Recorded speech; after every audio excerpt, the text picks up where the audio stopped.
Hello guys! Nahihirapan ba kayong gumawa ng content araw-araw?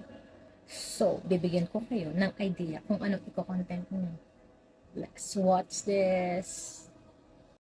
Punta ka lang sa CapCut ninyo, new project, and add your videos na naghahagis ka ng bagay. Tapos, at least 3 minutes yung video.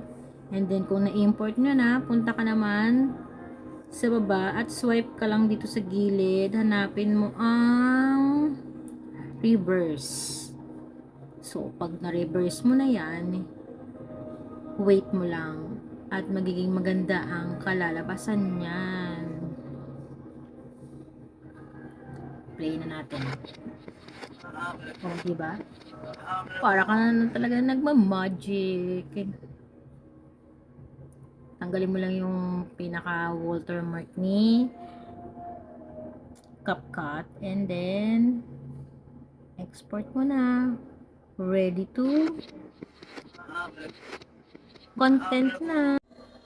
Kung nagustuhan mo ang video na to, please like, comment, and share. Bye-bye!